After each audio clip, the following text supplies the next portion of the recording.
AI와 로봇으로 자동화된 시대에는 전력 비용이 낮은 국가가 제조 경쟁력을 가져가게 될 것이다. 안정적이며 무탄소이며 값비싼 전력을 확보한 국가가 미래 제조업을 가져가는 거예요. 거기에 원전은 빼놓을 수 없다는 거죠. 제가 2년 전부터 지속적으로 2차 전지에서 강하게 경고를 드렸었습니다. 먼저 결론부터 말씀드릴게요. 앞으로 3년간 2차 전지 관련 주식을 쳐다도 보지 마세요. 주식은 진짜 성장주가 있고 가짜 성장주가 있어요. 가짜예요, 제가 볼 때.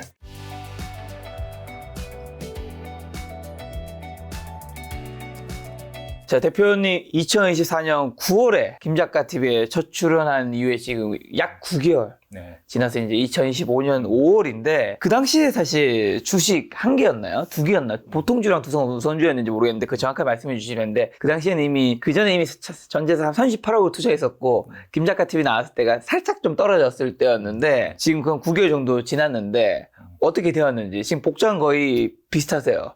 근데 다만 표정이 이 사람이 이제 저희 촬영장에 들어올 때 그 게스트 표정이 보이잖아요. 기운 같은 게 있거든요. 그때 들어올 때부터 나 지금 계좌 좀 떨어지고 있다라는 표정이 없고 지금은 들어올 때부터 굉장히 뭔가 행복해 보이세요. 네. 지금 어떻게 됐나요? 9개월 사이에. 그때 당시 상황을 떠올려 보면 그때 엔캐리 자금이 이제 썰물처럼 전 세계에서 빠져나가게 되면서 삼성전자, 하이닉스가 동반 10% 빠지는 초유의 사태가 발생했었고요. 제가 당시 투자하고 있던 두산도 그때 당시 역사적 신고가 26만 원에서 두산우였나요? 두산 보통주? 그때는 두산 보통주였죠. 네, 26만 원에서 한 달 만에 그게 13만 원까지 반토막이 나는 상황이었거든요. 그때 저도 극심한 공포와 김 작가 괜히 나왔다라면서 또 원래 돈이 많지 않으셨던 분이셨는데 대표님이 30억대 자산가가 됐다가 거의 한 10억대로 이제 좀 꼬꾸라진 거잖아요. 그리고 지금 이제 9개월 지났어요. 지금은요? 지금은 이제 제가 총 운영하고 있는 자산은 144억 정도 됐고요. 현재 순자산은 이제 100억 돼서 이제 슈퍼게이밍이 된 거죠. 한번 보여줄 수 있나요? 제가 한번 여러분 직접 보도록 하겠습니다. 여기 이제 보시면 여기 투자한 종목까지는 좀 그렇고 여기 143억. 요게 다 순은 아니라는 거죠? 네네. 한 100억 정도 순자산입니다. 143억 7천만 원 정도 지금 주식에 투자하고 계신데 저 그 사이에 무슨 일이 있었기 때문에 지금 한마디 어쨌든 30억대에서 100억대 거의 70억 이 두 자릿수짜리 세 자릿수 손을 너무 벌벌 떨고 계시고 너무 이렇게 단기간에 부를 달성한 분이 되게 오랜만이라서 사실 이제 운이 좋았습니다.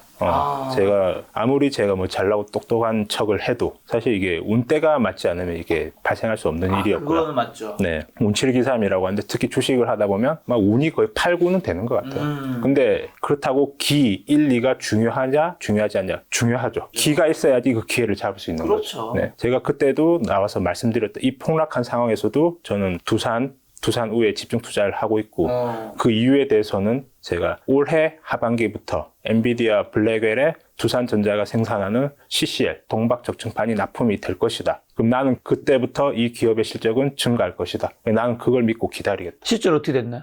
실제로 지금 슈퍼 어닝 서프라이즈 나와버렸습니다. 그러니까 두산전자라는 기업은 지금까지 1년에 평균 매출 1조 원 그리고 영업이익을 1,000억, 그러니까 영업이익률이 거의 한 10% 가까이 나오는 그 정도 사업이었는데 지금 올해 1분기 만에 지금 영업이익이 1,200억이 나왔습니다. 그러니까 1년에 1,000억 벌던 회사가 지금 올해 1분기 만에 1,200억을 벌어들이게 된 거죠. 엄청 1년치를 1분기 만에 벌어온 거네요. 1년치 이상을, 그렇죠. 1년치 이상을 1분기 만에 벌어들.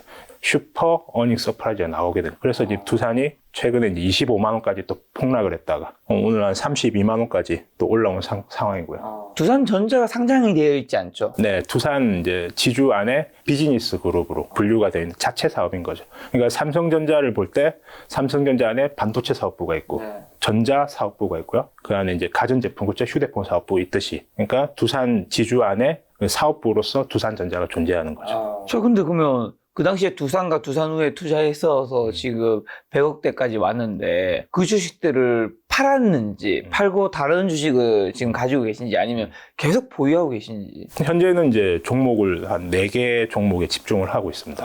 여전히 이제 대부분의 자산은 두산과 두산우에 들어가 있고요. 두산과 두산우. 네. 오늘 이제 두산 에너빌리티 같은 경우에 제가 트레이딩 종목으로 계속 이제 이거를 샀다 팔았다를 하고 있었어요.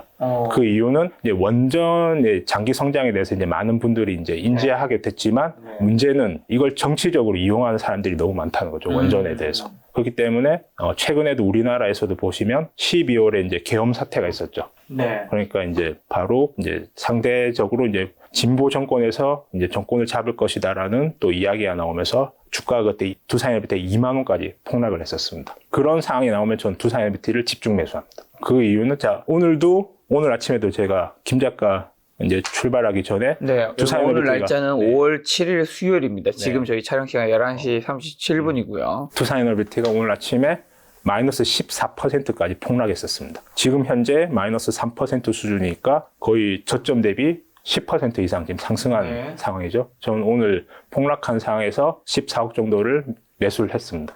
되게 기쁜 마음으로. 왜요? 그 이유는 저는 이 기업의 본질 가치, 즉 사업의 가치가 훼손되지 않았다고 판단을 했기 때문이죠. 근데 오늘 왜 마이너스 18% 떨어졌던 거죠? 자, 그 이유는 프랑스 EDF에서, 프랑스 원전 기업이죠. EDF에서 작년에 체코의 공정거래위원회에 이제 제소를 하게 됩니다. 한국 이제 원전, K원전이 바로 정부에서 불법 보조금으로 인해서 덤핑으로 가격을 후려쳤다는 거죠. 그래서 지금 체코 법원에서 오늘 새벽에 긴급하게 원전 체결을 보류하라는 그런 판결을 내렸습니다. 그로 인해서 이 사업이 무산되는 것이 아니냐는 많은 우려 속에 이제 주가가 이제 폭락해서 시작한 상황이었던 거죠. 하지만 저는 이제 이 상황에서 보셔야 되는 거는 체코에서 원전 사업 자체가 좌초된 게 아니죠. 자, 우리 프랑스 입장에서 한번 생각을 해볼게요. 프랑스 입장에서 왜 이걸 자꾸 딴지를 걸까요? 이 원전 사업을 자기들이 따서 이 원전 사업이 앞으로 이 원전의 미래 성장성이 엄청나기 때문에 이거를 따서 자기들도 이 원전 사업을 육성하고 싶어 하기 때문이죠. 체코 정부 입장에서는 왜 그걸 프랑스한테 주지 않고 우리에게 줬을까요? 자, 유럽에서는 지난 탈원전의 기간, 탈원전을 제일 앞장섰던 대륙은 유럽이죠. 그래서 지난 10여 년간 프랑스 역시 원전 관련해서 그런 인력들이 전혀 육성하지 못한 상태였어요. 기존에 있던 원전 산업만 유지하는 수준만 계속 보유했었던 거죠. 그래서 이제 프랑스 자체에서 착공하고 있었던 프랑스 내의 원전 그 건설 기간도 무려 12년이나 지연이 됐어요. 거기서 엄청난 수조 원의 적자가 이제 터져버렸고요. 그 상황을 체코도 알고 있었던 거죠. 즉, 프랑스는 원전 제조 능력이 현저히 떨어집니다. 그렇기 때문에 체코가 우리나라에 줬던 거예요. 같은 EU 국가잖아요. 같은 EU 국가인데 우리나라 지금 이상하잖아요. 프랑스 대통령 마크롱도 3번에 걸쳐서 항의를 했었습니다. 우리가 남이가 같은 이유인데 왜 한국에 주냐? 강하게 항의를 했던 거죠. 하지만 체코 정부와 체코의 이제 전력청 에서는 한국이 주는 게 맞다고 판단을 했던 거죠. 왜냐하면 그 가격의 합리성과 적기에 이제 공사를 완공할 수 있는 그 능력, 프랑스는 그게 없기 때문이에요. 같은 EU 국가임에도 불구하고 그게 없기 때문에 한국에게 줬던 겁니다. 그걸. 그리고 이제 두산 에너빌리티 같은 경우는 진짜 이 상황에서 최악의 케이스는 그럼 어떻게 되는 거죠? 프랑스가 이 원전 사업을 가져가는 거죠. 이게 최악의 케이스가 될 겁니다. 그렇죠. 그럼 이 상황이 최악의 상황을 가정을 했을 때 두산 에너빌리티는 체코 현지에 스코다 파워라는 자회사가 있습니다. 이 자회사를 통해서 원전 핵심 주기기를 또 납품할 수 있습니다. 그리고 이미 프랑스 EDF와 협력 관계에 있습니다. 두산 에너빌리티. 그래서 저는 최악의 상황을 가정하더라도 두산 에너빌리티에 받는 타격은 크지 않고 매출의 인식이 지연됐을 뿐이다. 저는 이렇게 최악의 상황을 가정하고 오늘 과감하게 14억 정도를 투입을 할 수 있었던 거고요. 제 생각이 맞은 것 같습니다. 10% 이상 올랐죠. 근데 잠깐만요. 지금 두산과 두산우와 두산 에너빌리티에 이제 두산 관련 주주에서 여기 투자하고 있는데 두산과 두산우는 그때부터 가지고 있으면서 지금도 뭐 보유량의 차이는 있지만 어쨌든 조금 중장기적으로 가지고 있는 거잖아요. 그럼요. 이제 중장기 저는 최소 2030년 이상 보유하겠다고 이제 제가 2030년대까지 약속을 드렸었고요. 최소 2030년. 이제 그 중간중간에 이제 트레이딩 과정은 이제 계속 하는 거죠. 그러니까 사고 팔더라도 이 안에서만 계속 머무는 거죠. 근데 두산 에너빌리티는 방금 전에 트레이딩 관점이라고 얘기해 주셔서 이게 두산과 두산우와 이 에너빌리티 조금 다른 방식으로 투자를 하고 있는 건지. 왜냐하면 제가 초반에도 말씀드렸다시피 이제 원전 산업에 대해서는 이 수많은 이해관계가 얽히고 설켜 있습니다. 특히 정치적으로 이걸 이용하시는 분들이 너무 많고요. 전 그 부분에서 강하게 이제 문제 제기를 하고 있지만 어쨌든 전 세계적으로 이제 보수 진영에서는 원전 산업을 강하게 키워야 된다고 지금 목소리가 나오는 상황이고 진보 쪽에서도 이제 현실을 지금 전력이 부족한 상황을 인지를 하기 때문에 어쨌든 원전에 대해서 이제 강하게 반대는 못하지만 아직도 지난 이제 탈원전을 진행했던 사람들은 여전히 원전에 대해서 부정적인 입장을 계속 내놓고 있고요. 저는 오늘 체코 사태도 그 중에 하나라고 생각을 하고 있습니다. 하지만 큰 대세 흐름을 바꿀 수는 없다. 자, 그러면 두산과 두산후, 두산 에너빌리티 아까 4개 종목이었는데 나머지 1개도 얘기해 줄 수 있는 건가요? 단순합니다. 그 이수페타시스입니다. 이수페타시스. 이수페타시스는 두산전자와 업황이 연동이 되기 때문입니다. 예, 그 자세한 이야기는 제가 자료를 보면서 두산이 이제 주가가 급등한 이유, 그 근본에는 바로 두산전자의 성장 부각과 주가가 재평가, 이것입니다. 자, 첫 번째, 두산전자의 실적이 급증하고 있습니다.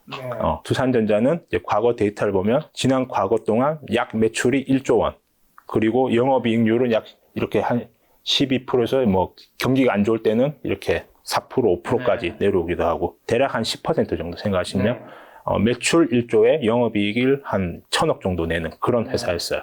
그런 회사가 엔비디아, 블랙엘에 단독 납품을 하게 되면서 거기서 마진율이 지금 올해 예상되는 마진율이 거의 30% 육박하게 되는 거죠. 그리고 매출액은 보시다시피 올해 약 60% 이상 계속 이제 급증하는 단계에 그렇죠. 와 있고요. 자, 그럼 두산에서 며칠 전에 지난주에 1분기 실적을 발표를 했습니다. 그래서 핵심 키워드만 우리가 빠르게 보겠습니다. AI 데이터 센터, 그리고 AI 가속기, 800G 등 하이엔드 네트워크. 거기에 많은 이제 두산이 생산하는 동박적증판이 납품이 된다. 그리고 메모리, GDDR7, DDR5 등 이런 고부가 가치 제품에 두산전자가 생산하는 최고 품질의 CCL이 거기에 독점으로 납품하게 됐다. 바로 여기에 두산전자의 매출과 영업이익이 급증하는 지금 단계에 와 있는 거고요.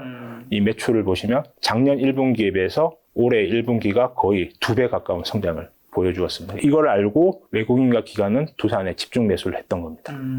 그리고 주가가 제가 작년에 이 김작가 TV에 나왔던 13만 원에서 2달 전에 역사적 신고가 38만 원까지 3배 가까운 상승을 이룰 수 있었던 거고요. 그렇게 저는 슈퍼개미가 될 수 있는 기회를 잡을 수 있었습니다.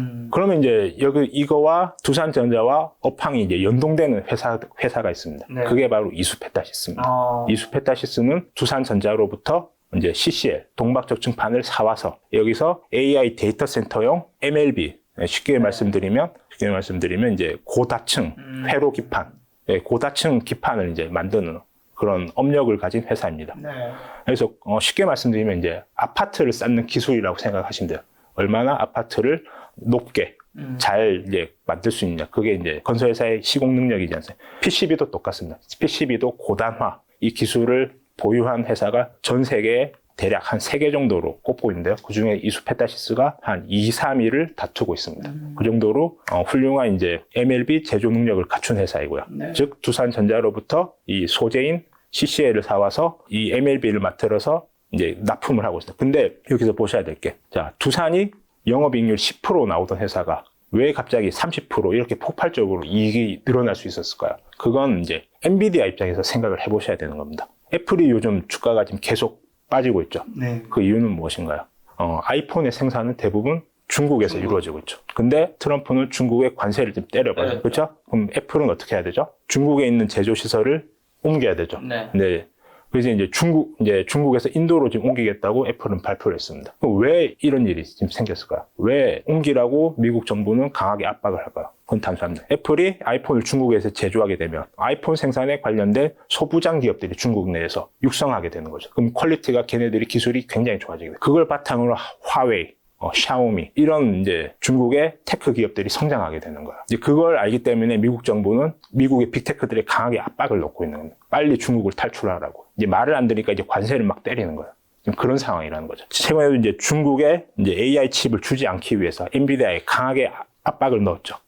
그래서 심지어 호퍼마저도 수출을 금지시킨다고 이제 발표를 했지 않습니까? 자, 엔비디아는 이제 이런 미국 기업의 압박을 받고 있다는 거예요. 즉, 이제 두산전자를 보시면 두산전자는 이제 세계에서 최고 품질의 CCL을 제조하고 있습니다. 여기 경쟁업체가 있어요. 이 경쟁업체는 대만의 엘리트 머터리얼즈입니다. 자, 그럼 이 엘리트 머터리얼즈의 매출의 80% 정도는 중국에서 이루어지고 있습니다. 그럼 엔비디아 입장에서 어떻게 될까요? 이 엘리트 머터리얼즈 키워주게 되면 AI 칩의 핵심 소재인 그 CCL이 기술이 중국으로 유출될 수 있겠죠. 그렇죠. 네. 그래서 엔비디아가 두산에 작정하고 이제 밀어주는 거예요. 원래 이걸 알고 계셨어요? 원래 알고 있었던 건 거짓말이죠. 이 회사가 저평가되고 미래 성장성에 대해서 분석하고 그걸 쥐고 있었더니 이런 행운이 있어야 이게 아까 어떻게 보면 말씀하신 운칠 기사에서 네. 운에 해당되는 네. 영역인 거고, 그 다음에 저평가되고 이런 거 하는 것들은 본인이 어떻게 보면 기에 그렇죠. 해당되는 영역인 거고. 네. 그래서 이제 두산전자가 이렇게 놀라운 실적을 발표를 했고요. 네. 저는 그걸 보고 즉시 이수페타시스를 대량 매수를 시작했습니다. 그게 지난주였고요. 그러면은 이수페타시스도 이와 똑같다는 거죠. 이수페타시스 경쟁업체들도 대만, 중국 기업들입니다. 그럼 미국의 빅테크들이 이 발주를 이수페타시스한테 몰아줄 수 있겠구나. 그럼 이수페타시스도 독점 기업으로 재평가받을 수 있겠다라는 생각이 들었습니다. 근데 기가 막히게도 이수페타시스가 지난주에 폭등을 했습니다. 지금 제가 산 가격에서 거의 15% 이상 올랐고요. 일주일 만에. 꽤 많은 이제 자금을 투입을 했었죠. 근데 이수페타시스가 아니라 그냥 두산을 더 사도 되잖아요. 상대적으로 이제 수급의 쏠림 현상을 본 거죠. 이미 두산은 이 상황을 알고 외국인과 기관이 집중 매수를 했던 상태였고요. 네. 이수페타시스 차트를 보시면 지난주까지 계속 흘러내리고 있었습니다. 그 이유는 이수페타시스가 유상증자를 했기 때문이에요. 그리고 유상증자한 주식이 이제 계좌에 들어오고 이제 그런 상황에서 또 지난주까지 상황이 별로 안 좋았죠. 우리나라 정치 상황이 계속 흘러내리고 그리고 AI 성장에 대해서 또 의문을 가진 그런 기사들과 정보들이 계속 나왔고요. 그래서 이수페타시스에 강하게 제가 베팅을 할 수 있었던 겁니다.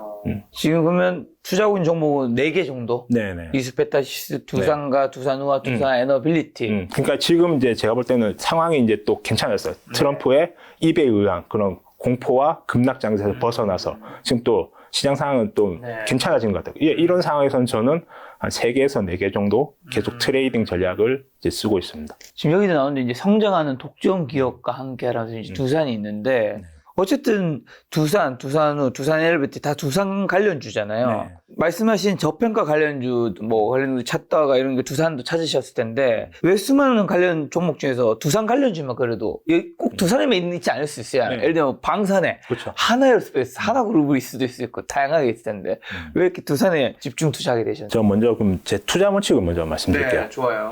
자, 제 투자 원칙 첫 번째. 중국과 경쟁하는 기업에는 투자하지 않습니다. 최근 중국과 경쟁해서 작살이 난 업종이 있죠. 대표적인 게 화학, 철강, 2차 전지죠. 2차 전지 주가가 왜 작살이 났나요? 단순하죠. 돈을 못 벌기 때문입니다. 왜 돈을 못 벌죠? 경쟁이 치열하기 때문입니다.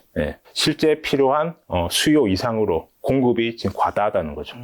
그래서 저는 이 중국의 이런 전략이 전 너무나도 싫기 때문에 중국과 경쟁하는 기업에는 절대 투자하지 않습니다. 자, 두 번째, 일론 머스크와 경쟁하는 기업에 투자하지 않습니다. 일론 머스크는 자동화, 특히 AI와 로봇으로 인간의 노동력을 대체하는 기술에 집중하고 있습니다. 당장 지금 6월이 되면 FSD가 나온다고 하죠. 그리고 일론 머스크는 AI와 로봇을 활용해서 올해 연말 정도면 5,000대 정도의 휴머노이드 로봇, 그 공정에 투입을 하겠다고 합니다. 그렇게 하면 어떻게 될까요? 머스크가 만드는 전기차, 배터리에 더더욱 원가 절감을 하게 되겠죠. 그래서 저는 일론 머스크와 경쟁하는 기업에는 투자하지 않습니다. 자, 세 번째, 미국 내 첨단 제조업과 AI 인프라 구축에 반드시 필요하며 일론 머스크가 대체하지 못하는 기술을 보유한 기업에 투자한다. 그게 바로 두산그룹이었던 거예요. 제가 픽한 건. 그게 이제 두산이라 쓰고, 자, AI 인프라와 전력 인프라였던 거죠. 이건 일론 머스크가 대체를 하지 못합니다. 왜요? 이 두 가지를 보세요. 자, 왼쪽. 이건 두산 에너빌리티가 제조하는 핵심 원전 주기기. 바로 원자로입니다. 자, 여기 사진의 왼쪽 위에 보면 빨간색 철모를 쓰신 분이 보이시나요? 네. 이 구조물의 크기가 어떻죠? 어마어마하죠. 어마어마한 크기입니다. 이걸 로봇을 투입해서 만들 수 있을까요? 불가능합니다. 자, 지금 조선업황이 지금 좋잖아요, 우리나라에. 조선 주가들도 많이 올랐잖아요. 그 이유가 뭐죠? 근본적인 거. 미국이 대체를 못하기 때문이에요. 미국이 대체를 못하고 미국이 필요로 한데 그걸 만들어줄 수 있는 국가가 어딨냐? 한국뿐이었던 거죠. 이것도 똑같다는 원자로도. 저는 제가 두산 에너빌리티를 픽했던 이유는 조선 같은 경우에 우리나라에서 세계 업체가 어쨌든 나누고 있잖아요. 그렇죠? 그리고 어쨌든 조선도 어쨌든 중국이 자꾸 신경 써요, 저는. 그렇죠. 신경이 쓰여요. 어쩔 수 없어요. 조선하면 한국, 중국, 일본 지금 세계 어쨌든 수많은 이제 노동력이 투입이 돼야 되기 때문에 그리고 숙련도와 그 노동 인건비를 고려했을 때 중국을 완전 배제할 수는 없다고 저는 생각을 해요. 그게 좀 꺼림칙한 거죠. 그래서 저는 이걸 택했던 거예요. 두산 에너빌리티. 이 원전은 특히 안보와 직결이 됩니다. 이 전력 인프라라는 건 안보와 직결이 되는 그런 시대로 왔기 때문에 자, 미국이 이 전력 인프라에 투자하고 싶다고 해서 아무리 중국이나 러시아가 이 원자로를 싸게 만들어준다 그걸 쓸 수 있습니까? 못 쓰는 거죠. 왜? 안보상 대치 국가들이잖아요. 그래서 이걸 만들어줄 수 있는 국가는 유일한, 그 기술을 보유한 기업은 두산에너비트가 유일하다고 4년 전에 그걸 판단을 했던 거죠. 그게 제 생각이 맞아서 이 시대가 이 원전이 필요한 시대로 급격하게 이제 돌아서게 되었고요. 두산에너비티, 두산의 주가는 역사적 신고가를 향해서 가고 있는 거죠. 저는 이걸 믿었던 게 있죠. 네. 대체가 안 되는. 일론 머스크가 로봇을 투입한다고 해서 이거 대체가 안 되는 사업입니다. 그리고 원전하면 어떤 생각이 드시나요? 위험하다? 그렇죠. 안전에 대해서 생각이 바로 들죠. 그러면은 이걸 미국에서 대체한다고 해서 이걸 만들어서 이걸 이 안에 방사능이 새는지 안 새는지 그 테스트하는 기간만 해도 최소 15년 이상 저는 걸릴 거라고 생각해요. 이걸 만들어서 실제 이제 운영을 해보고 이게 안전한지 안 하는지 그 테스트 기간만 해도 저는 최소 10년 이상 걸릴 거라고 생각합니다. 그렇기 때문에 누가 이런 사업에 투자를 하겠습니까? 이건 대체가 안 되는 거예요. 저는 거기에 주목을 했던 겁니다.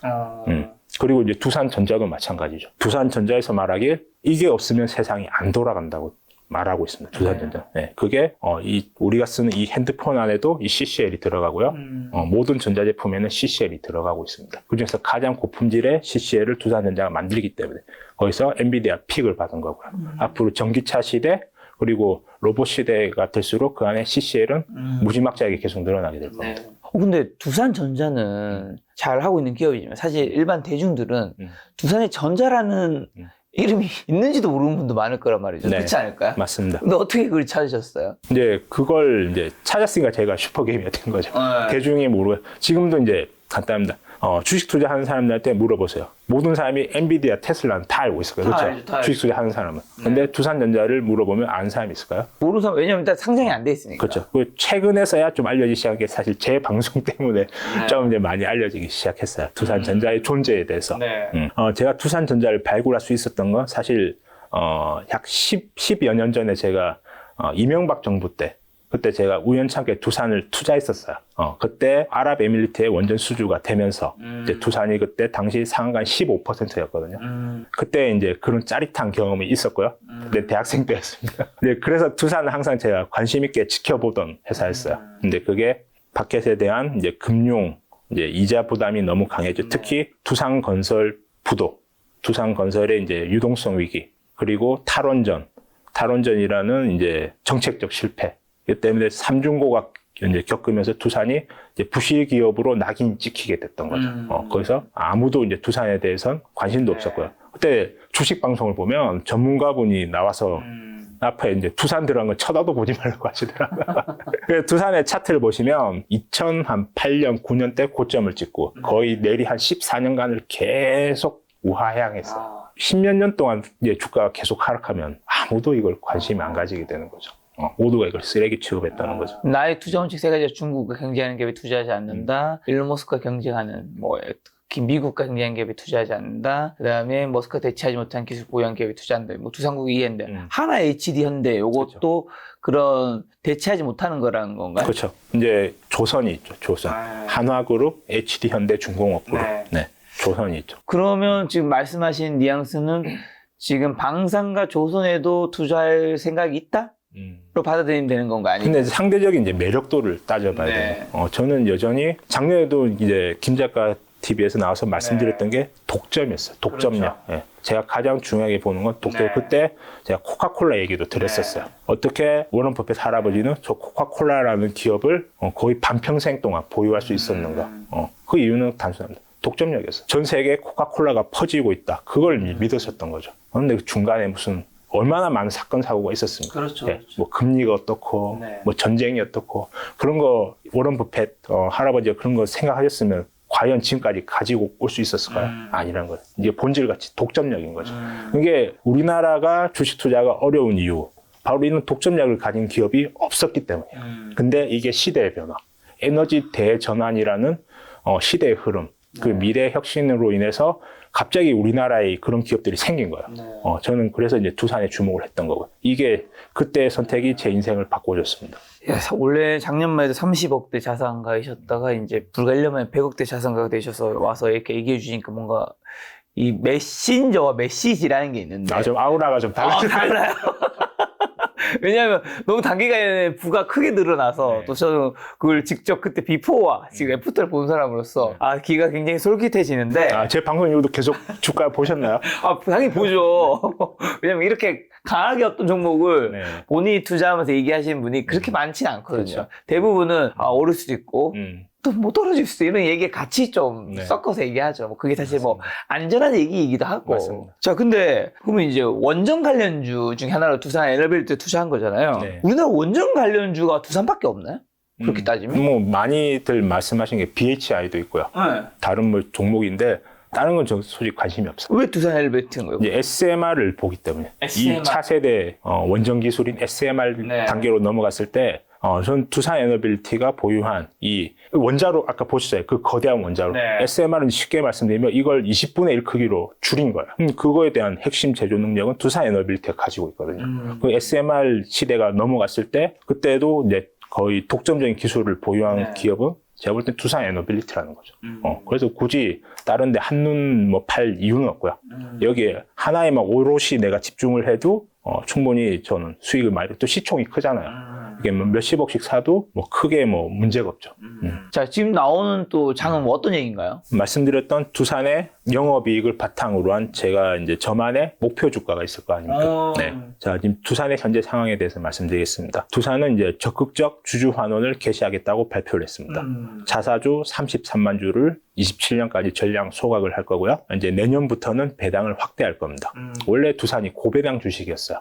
이제 탈원전 전만 해도 5,200원이라는 이제 배당을 해줬었고요. 그때 당시로는 거의 배당 수익률이 7%, 8% 정도 나오는 고배당주였어요. 네. 근데 이제 탈원전 위기를 겪으면서 이 배당이 5,200원에서 2,000원으로 지금 줄어든 상황입니다. 그랬던 이제 배당을 다시 내년부터 확대하겠다고 이제 발표를 했습니다. 네. 그 근본 바탕에는 이제 두산전자에서 벌어들이는 폭발적인 이익의 성장이 있겠죠. 그래서 이제 제가 이제 생각하는 두산의 적정 주가는 130만 원입니다. 지금 얼마죠? 지금 이제 32만 원이죠. 네, 지금 오늘 날짜 기준으로 32만 2만 원. 네. 앞으로 거의 4배네요. 네, 거의 4배 정도 올 거라 예상을 하고 있고요. 시총으로는 한 20조 정도 될 거라 생각을 합니다. 네. 자, 그 이유는 첫 번째, 두산전자의 가치입니다. 두산전자는 올해 예상되는 매출이 1.6조, 영업이익으로는 4,700억, OP 마진은 30%입니다. 이게 작년 영업이익이 1,200억? 네. 네. 1,000억 정도 벌어들이던 회사죠. 네. 그게 올해부터 폭발적으로 이제 성장이 나와주게 됐고, 1분기에 모두가 놀랬던 거예요. 저도 사실 예상을 못했어요. 제가 이 방송 전에 말씀드렸던 올해 영업이익을 제가 2,000억을 예상을 했었거든요. 올해? 네. 1분기가 아니에요? 네, 이 앞전에 이제 지난달 방송에서도 제가 올해 전체 영업이 약 2,000억 정도를 예상한다고 말씀드렸었어요. 그러니까 모두의 예상치를 말도 안 되게 지금 초과시켜버린 거죠. 네. 2배 이상 상향 4,700억을 지금 예상을 하고 있습니다. 그래서 그 근본에는 OP 마진이 무려 30% 육박합니다. 이건 사실 소재회사에서는 거의 없는 이 상황이거든요. 소재회사는 거의 영업이익률 마진이 하이싱글, 좋은 회사가 하이싱글, 그러니까 높은 뭐 거의 한 8%, 9%대. 근데 이거 30% 마진을 받는다? 이거는 엔비디아가 그냥 작정하고 이걸 키우겠다는 거예요. 엔비디아. 예, 엔비디아가. 돈을 많이 벌게 해줘야지 또 두산전자도 엔비디아의 그 대량 수주에 맞춰서 증설을 할 수 있잖아요. 그렇죠. 예, 그러니까 증설을 해서 빨리 적기에 납품하라고 지금 돈을 벌게 해주고 있다는 네. 거죠. 그런 상황이라는 거죠. 그렇기 때문에 저는 두산전자가 상당 기간 독점 예상을 하고 있습니다. 네. 네, 두산전자의 독점은 상당 기간 유지가 될 거라고 생각하고요. 그래서 적정 멀티플을 저는 30을 주겠습니다. 네. 이거 절대 저는 많지는 않다고 생각합니다. 네. 작년에 이제 한미반도체가 한창 잘 나갈 때 PER을 무려 100을 받았었거든요. 근데 지금 한미반도체가 주가가 지금 많이 내려온 상황이죠. 근데 실적은 계속 서프라이즈가 나오고 있습니다. 그 이유는 뭐죠? 근데 왜 주가는 많이 하락을 했을까요? 단순합니다. 독점이 깨졌기 때문에. 하나에서 그걸 치고 들어왔죠. 그 자체만으로 독점이 깨졌다. 그만으로도 이제 멀티플이 대폭 축소가 되는 거죠. 두산 다른가요? 네, 두산은 제가 말씀드렸던 시나리오가 만약에 제 예상이 맞다면, 그리고 사실상 두산전자를 중국, 대만 업계를 배제한다면 사실상 이제 대체할 수 있는 기업이 없기 때문이죠. 이거 갑자기 또 대체한다고 해서 누가 뚝딱딱 들어오면 그럴 수 없다는 거야. 두산전자는 업력이 50년이 됩니다. 50년짜리 업력이라고요, 이게. 그 업력을 바탕으로 한 기술력이 있으니까 삼성전자, 그리고 애플에 납품을 계속 하고 있었습니다. 네. 자, 그리고 두산은 이제 앞으로 장기간 독점적인 성장을 누릴 두산에너비티 지분을 30.3% 가지고 있고요. 두산 로보틱스 지분을 68% 가지고 있습니다. 거기에 이제 지주사로서 지분 가치는 할인율 50%를 적용을 하겠습니다. 이거는 그냥 컨센서스예요. 그냥 애널리스트 대부분 그냥 사실 이제 지주사가 저렴한 이유를 뭐 어떻게 설명을 할 수 없으니까 그냥 이렇게 50% 그냥 디스카운트 쳐서 그냥 일반적으로 그래서 저도 그냥 똑같이 해볼게요. 그래서 그 지분 가치가 약 4조 정도 됩니다. 그래서 두산전자의 가치 15조 그리고 두산에너비티 이 지분 가치만 해도 4조 되기 때문에 총 20조는 결코 허황된 게 아니라는 거죠. 그리고 그 안에 두산에 있는 히든밸류 바로 미래 성장 사업 자회사 3인방이 있습니다. 이제 수소 관련해서 하이엑시엄이 있고요. 그리고 미래 방산 사업 그리고 수소 드론을 준비하고 있는 두산 모빌리티 이노베이션이 있고요. 그리고 물류 자동화 사업을 하고 있는 두산 로지스틱스가 있습니다. 이건 전혀 시장에서 지금 밸류를 평가를 받지 않고 있습니다. 마치 두산전자처럼. 저는 이 회사들의 성장을 기다리고 있습니다. 그래서 2030년까지 동행을 할 생각입니다. 자, 지금 두산의 적정 주가도 말씀해 주셨는데, 그리고 아까 전에 영상 처음에 2030년까지 보유한다는 얘기도 해주셨어요. 그럼 이제 두 가지 얘기 교차하는 건데. 여기 참 정정해. 2030년까지가 아니고 최소 2030년. 전 이 회사의 성장이 앞으로 독점적인 성장이 최소 30년 이상 일어날 거라 생각해요. 최소 2030년까지 주식을 보유한다. 플러스 적정 주가도 이렇게 얘기해 주셨어요. 근데 두 가지인 거죠. 하나는 기간이고 하나는 가격인데, 2030년 전에 예를 들면 뭐 지금 25년, 27년에 130만 원 시총 20조 돌파해버렸어. 뭐 140만 원 된 거예요, 주가가. 그러면 이제 적정 주가를 넘어서는 거잖아요. 그러면 이제 파실 수도 있는 건지. 그런데 그런 거 관계없이 난 독점이 깨지지 않는 이상 2030년 최소한 2030년까지 가져간다는 의미인 건지 뭘로 좀 받아들여야 될까요? 자, 그럼 이제 단순하죠. 제가 언제 팔게 될까? 이 회사의 첫 번째 독점력이 깨지는 게 언제인가? 그리고 매출과 영업이익이 이제 급격하게 지금 상승하고 있잖아요. 이 상승률을 저는 언제까지 이 상승이 유지가 되는지를 지켜보는 거예요. 관찰하는 거죠. 지금 엔비디아 주가가 2023년부터 폭발적으로 성장했죠. 그렇죠? 근데 최근 거의 한 6개월간은 주가가 지지분이 나죠. 근데 실적은 어떻죠? 실적은 여전히 좋습니다. 근데 왜 주가는 지지분이 나가? 이익의 성장률이 이미 모두가 다 알고 있고, 그렇죠? 더 이상 과거에 일어났던 폭발적인 성장은 보여주지 못하기 때문이에요. 이미 그게 다 주가의 가치에 다 그게 포함이 돼 있다는 거죠. 두산은 이제 시작이라는 거예요. 그게. 그럼 대표님 정확한 말씀을 우리가 이제 인지하면 최소 2030년까지 보유한다는 거는 장기 투자를 한다는 의미에서 이제 보여준 수치인 거지. 만약에 이제 계속해서 영업이익이 증가하고 하겠지만 나중에 독점이 깨지든 영업이익률이 꺾이는 모습이 보인다면 그때는 2030년 전에라도 좀 매도를 할 수 있다. 이제 제가 2030년을 왜 강조드리냐면 두산 에너빌리티가 준비하는 미래 신사업인 SMR이 그제서야 우리 눈에 보이게 되기 때문에 그러면 이제 이 회사의 성장 영역이 다른 차원으로 이제 넘어가게 되는 거예요. 그때부터 이제 신세계가 열리는 거예요. 이건 마치 또 그때 돼서 적정 주가를 또 다시 계산해봐야죠. 자, 이건 마치 우리가 2차 전지 예전에 제가 2015년, 2016년 때 에코프로가 그때 1,000원 했었거든요. 1,000원. 제가 그때 에코프로를 그때 막 사고 팔고 매매를 했었단 말이에요. 그걸 제가 정확하게 기억을 하고 있어요. 그때 이 회사 1,000원이었어. 근데 주가의 폭발은 언제 일어났을까요? 2020년이 지나고 전기차가 우리 눈에 보이기 시작하는 그 순간에 그때부터 맞죠? 전기차가 막 돌아다니는 게 내 눈에 보이고 많은 전문가들이 나와서 이게 좋다고 외치니까 그때 주가가 폭발적으로 성장했죠. 그렇죠? 저는 그걸 기다리는 거예요. SMR이 우리 눈에 보이는 그때.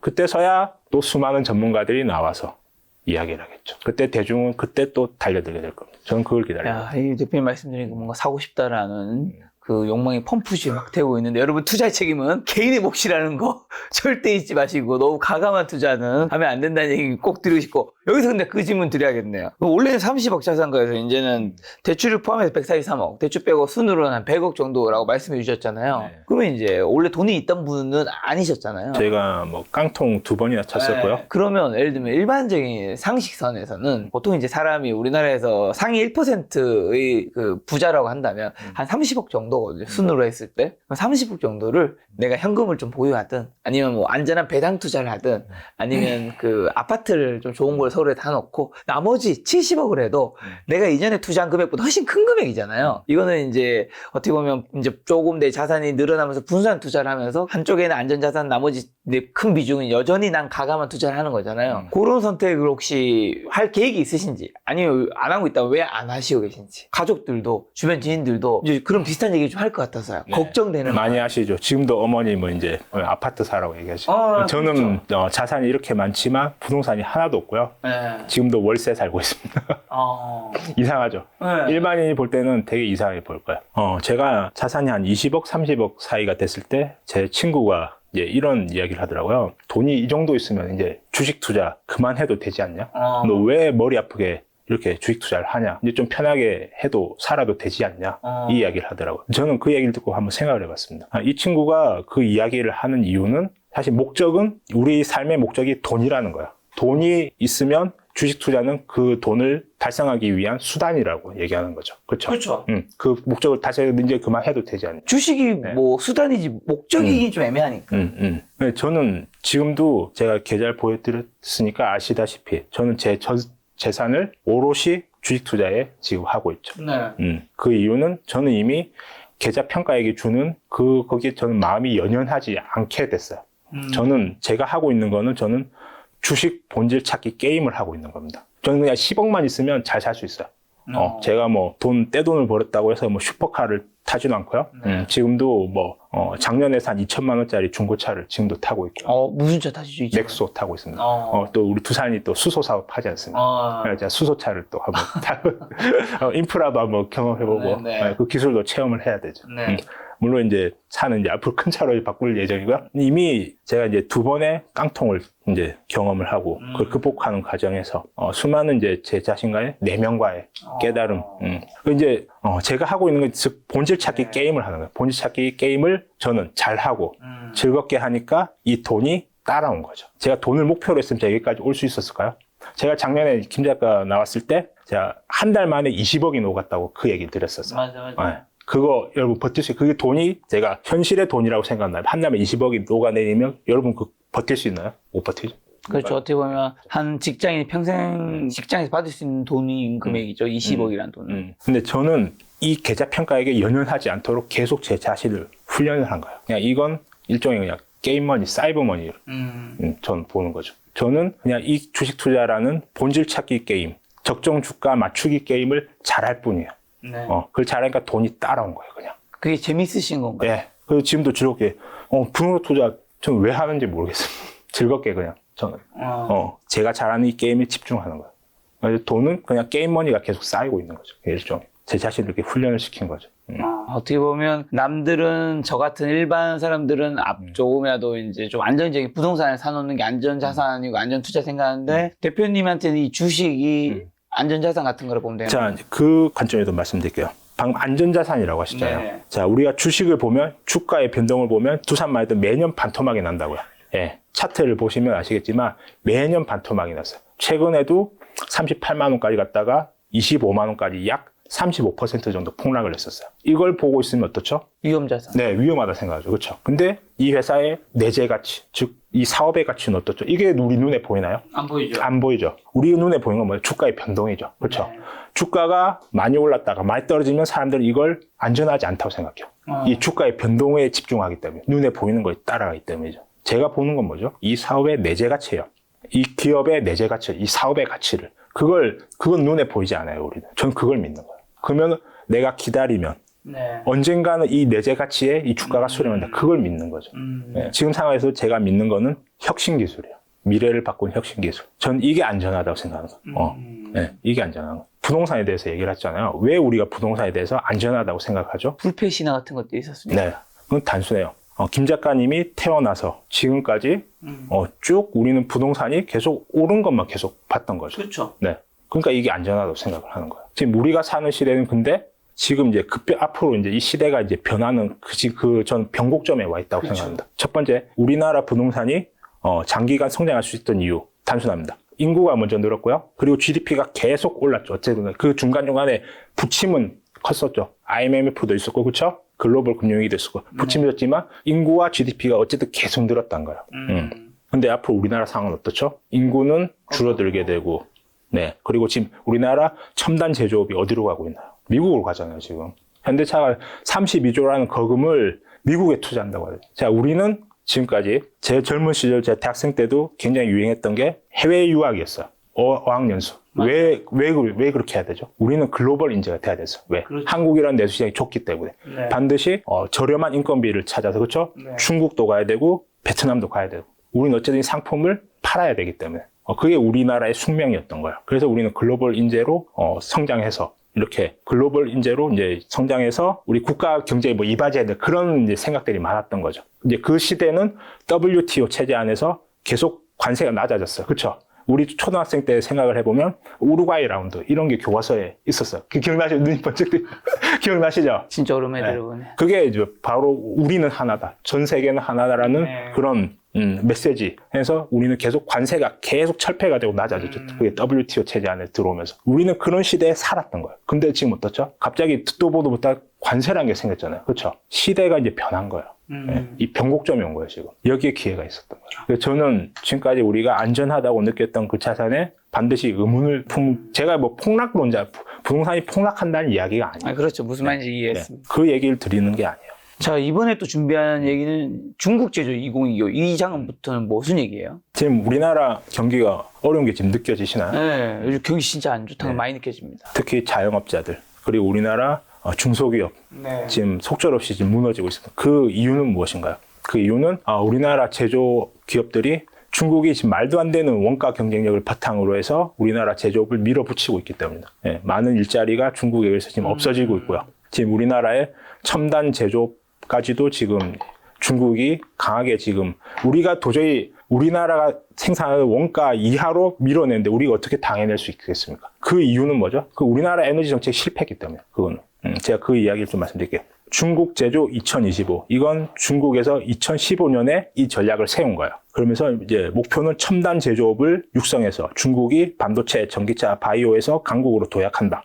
중국에서 독재 국가라고 우리가 많이 비난을 하잖아요. 그러나 생각을 해보시면 이 독재 국가가 뭔가 강력한 리더십을 통해서 정책을 이렇게 장기적으로 육성했을 때 어마어마한 파급 효과가 난다는 거죠. 우리도 한번 과거를 한번 회상을 해볼게요. 박정희 대통령 시대 때. 물론 박정희 대통령에 대해서 공과사에 대해서 많은 이야기가 있지만 어쨌든 그때 강력한 리더십으로 인해서 우리나라가 산업국가로 변모하게 되었죠. 어쨌든 중국은 이런 장기적인 전략을 수립해서 미국, 독일, 일본, 영국, 프랑스, 한국을 따라잡고 역전시키겠다는 이 정책을 무려 10년 전에 수립을 했던 거예요. 그래서 자국 기업에 대규모 보조금을 지원을 했고요. 외국 기업에는 핵심 기술을 이전하러 압박을 했습니다. 그 대표적인 예로 2017년, 2018년 우리 LG와 삼성이 중국에 세웠던 배터리 기업에 중국은 배터리 보조금을 지급하지 않았습니다. 그리고 자국 기업들에게 몰아줬죠. 그렇게 되면 어떻게 되죠? 우리가 애써 키운 이제 인력들마저 이제 이 배터리 공장이 원활하지 못하니까 넘어가게 되는 거죠. 그렇죠? 그 인재들이 중국의 뭐 배터리뿐만 아니라 반도체까지 그 사람들이 넘어가서 그 중국의 불법 보조금으로 인해서 그 핵심 그 기술들이 성장하게 돼, 육성시키는 거죠. 그래서 독일 싱크탱크 메릭스 보고서에 따르면 중국 제조 2025 전략이 성공하면 피해 국가 1순위로 한국을 꼽았던 겁니다. 지금 자영업자분들, 중소기업 대표님들, 이 어려운 상황, 지금 정말 지금 절박한 상황인 것을 알고 있습니다. 인건비는 내려가지 않고요. 원자재, 조달비, 전기요금 모든 게 오르는 상황인데 지금 중국과의 경쟁에서 우리가 이길 수 없는 상황에 지금 처하게 된 거죠. 너무 안타깝습니다. 현재 중국에서는 AI와 로봇으로 생산을 자동화하고 있습니다. 샤오미의 창핑 다크 팩토리가 대표적인 예가 될 건데요. 사람의 개입 없는 완전 자동화된 제조 시설을 구축했습니다. 그리고 AI와 로봇으로 실시간으로 품질을 모니터링하고 문제를 해결하고 있고요. 1초에 한 대 스마트폰을 생산하고 있습니다. 이 공장을 다크 팩토리라고 부르는 겁니다. 왜 다크 팩토리일까요? 사람이 필요가 없기 때문에. 공장에 불을 켜놓을 이유가 없다는 거죠. 완전 자동화된 거예요. 그러니까 에너지 사용이 최적화가 되고 폐기물이 감축하게 된 거죠. 저는 이렇게 생각합니다. 지금까지 우리가 살았던 시대에는 인건비가 낮은 곳으로 공장이 계속 옮겨갔죠. 그게 중국이었고요. 베트남, 태국이었던 거예요. 그게 우리나라 제조 설비들이 그걸로 옮겨갔었죠. 하지만 AI와 로봇으로 자동화된 시대에는 전력 비용이 낮은 국가가 제조 경쟁력을 가져가게 될 것이다. 이게 제가 바라보는 미래입니다. 보시면 아시겠지만 트럼프가 계속 가져오라고 하잖아요. 네. 미국으로 첨단. 네. 그 선봉장이 누구예요? 선봉장. 트럼프 선봉장. 일론 머스크잖아요. 일론 머스크가 뭐 하는 사람이에요? 자동화 시킨 사람이잖아요. AI와 로봇으로. 이 큰 흐름을 이제 보이시나요? 이게 인건비가 비싸서 지금 문제지 만들어만 놓으면 일론 머스크를 선봉장을 내세워서 이거를 미국을 첨단 제조업 육성하겠다는 거예요. 이게 트럼프의 정책인 거예요. 네. 중국의 제조업이 이렇게 지금 강하게 성장할 수 있었던 그 이유, 중국의 원전 굴기 정책입니다. 중국은 다른 국가들의 탈원전을 기회로 삼았습니다. 자, 이 자료를 보시면 2011년이면 이제 일본의 후쿠시마 원전 사태가 터졌습니다. 그때 이후로 전 세계는 원전 발전을 감축시켰죠. 맨 밑에 이제 하늘색이 유럽이고요, 파란색이 미국입니다. 2011년을 기점으로 계속해서 우하향하고 있는 걸 보실 수 있습니다. 하지만 맨 위에 중국입니다. 맨 위에가 중국입니다. 어쩌죠? 2011년 기점 오히려 계속해서 지금 증가하고 있죠. 중국은 다른 국가들의 탈원전을 기회로 삼았던 거예요. 원전에 공격적인 투자를 했던 거죠. 지금 이제 원전이 이제 중요한 시대가 됐다는 걸 인식을 하고 있습니다. 전기가 제가 말씀드렸던 그 전력의 안정적이고 값이 싸며 그리고 무탄소인 전력이 이제 그 수요가 그걸 만들 수 공급할 수 있는 기술이 원전이었다는 걸 이제서 다시 깨닫게 된 거죠. 그걸 알게 된 이제 미국은 과거의 정책 실패를 인정을 하고 급하게 지금 예산을 편성해서 이런 차세대, 기존 원전, 대형 원전이 아니고요. 차세대 SMR 사업에 집중 투자를 하고 있는 겁니다. 거기서 대두가 되는 게 미국의 뉴스케일, 엑스에너지, 테라파워, 그리고 오클로가 있어요. 오클로는 이제 샘 알트먼이 직접 대주주로 참여를 하고 있죠. 자, 이런 SMR 이제 디자인 업체들이 이 빅테크 기업들과 다 하나씩 짝을 짓는 거예요. 아마존, 구글, 마이크로소프트, 메타. 이 기업들과 다 파트너십을 맺어서 이제 데이터 센터에 들어간 전력으로 SMR을 키우겠다. 지금 이렇게 짝을 맺고 있고요. 그걸 만들어줄 수 있는, 대량 생산을 할 수 있는 SMR 대량 생산하는 기술은 두산에너비텍이 유리합니다. 이 자료를 보시면 아시겠지만 수많은 디자인 업체들이 있습니다. 마치 반도체 파운드리 똑같다는 거죠, 지금. 수많은 이제 그 칩 제조 디자인 업체들이 많잖아요. 근데 그걸 만들어줄 수 있는 업체는 어디다? 반도체는, 비메모리 반도체는 TSMC. 그리고 SMR은 두산이라는 거예요. 바로 글로벌 넘버원 SMR 파운드리입니다. 앞서서 이제 전 세계에서 탈원전을 진행한 국가, 바로 제조 강국 독일입니다. 지금 독일의 상황을 보겠습니다. 화학 자동차 공장이 폐쇄가 되고 있습니다. 폭스바겐 독일 공장을 3곳을 폐쇄를 했고요. 대규모 감원을 추진하고 있습니다. 독일의 실업자 수가 10년 만에 처음으로 300만 명에 달했습니다. 국민들의 분노는 극에 달하고 3년 만에 중도 보수 정당으로 정권이 교체가 됐습니다. 그리고 극우 정당이 2당으로 등극을 했고요. 그리고 새로 당선된 독일 총리가 말하길 가스 발전소를 50개를 짓겠다고 공언을 했습니다. 탈원전은 이데올로기에 기반한 잘못된 결정이었다고 본인들의 에너지 정책 실패를 시인을 한 거죠. 국제원자력기구 사무총장은 독일이 원자력 발전으로 복귀하는 것은 합리적이라고 이야기를 하고 있습니다. 이런 이제 시대의 흐름에 맞춰서 두산에너비티는 생산 설비 투자를 2배로 확대하고 있습니다. 기존 설비 투자 2,100억에서 올해 4,800억을 집행을 하겠다고 발표를 했고요. 향후 5년간 대형 원전은 8기, SMR은 60기 수주를 목표로 하고 있습니다. 국제에너지기구에서는 글로벌 원전 규모는 현재 396기가와트에서 2050년 되면 916기가와트로 대폭 늘어날 거라고 전망을 하고 있습니다. 이걸 제가 알고 있으니까 오늘 폭락했을 때 살 수 있는 거예요.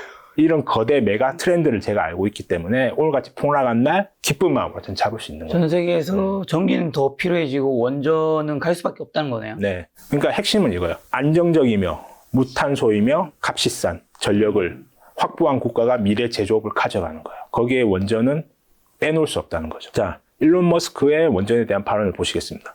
원전은 깨끗하고 효율적이며 화석 연료를 완전히 대체할 수 있다. 환경주의자들은 친환경 에너지를 위한 게 아니라 반인간적이다. 에너지를 생산하는 가장 빠른 방법인 원전을 폐쇄하는 것은 미친 짓이다. 자연재해에 대한 위험이 없다면 원전은 위험하지 않다. 원전은 국가안보 관점에서 상당히 중요하다. 이건 제가 지어낸 말이 아니에요.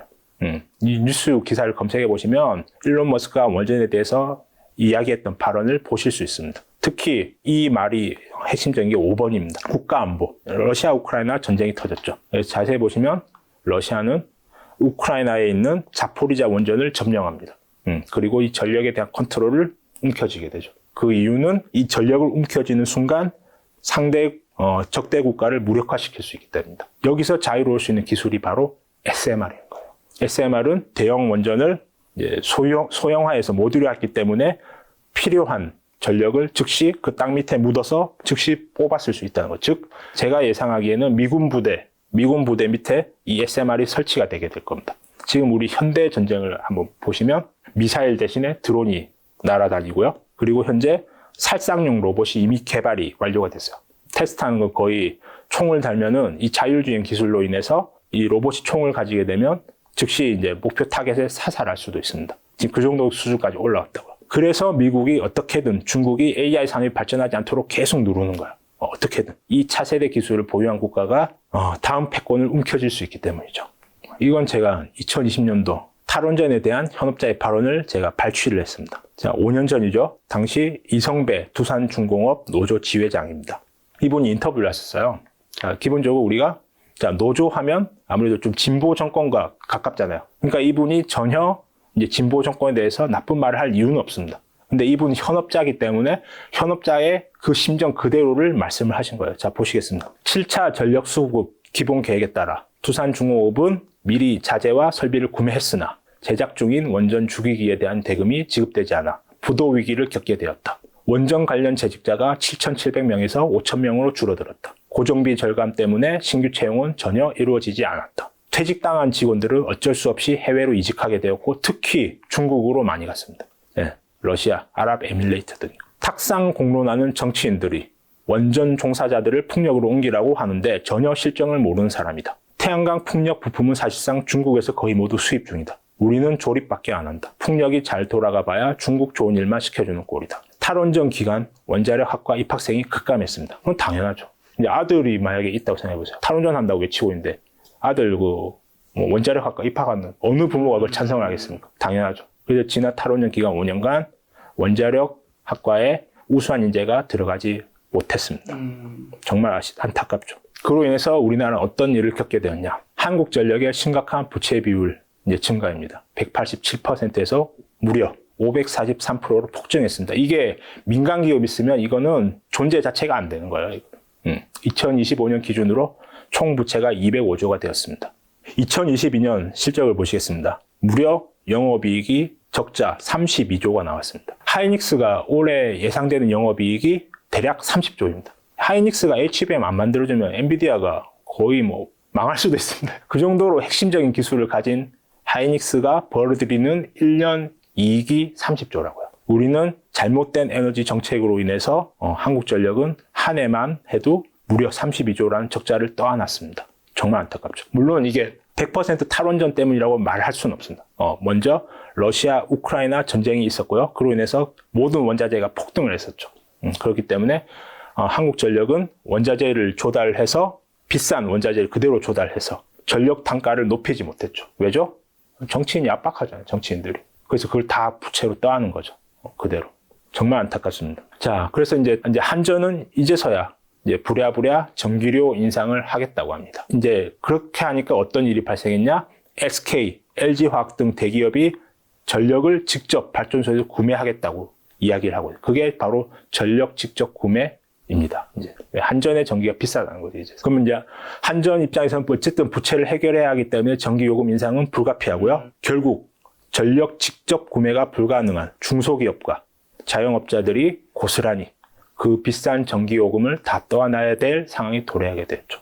저를 이제 많은 분들을 이제 만나게 되는데요. 그중에서 이제 중소기업 이제 제조하시는 사장님들도 얘기를 많이 들었습니다. 뿐만 아니라 자영업자들 지금 너무 어렵지 않습니까? 특히 전기요금은 경기가 이렇게 안 좋은데도 전기요금은 계속 올라가고 있죠. 실패한 에너지 정책, 탈원전의 후폭풍은 이제 본격적인 시작이라는 겁니다.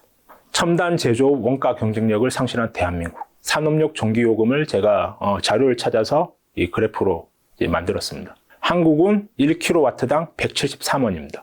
중국은 116원이고요. 미국은 104원입니다. 자, 미국이 이렇게 산업 전기요금이 싼 이유는 셰일가스 덕분이죠.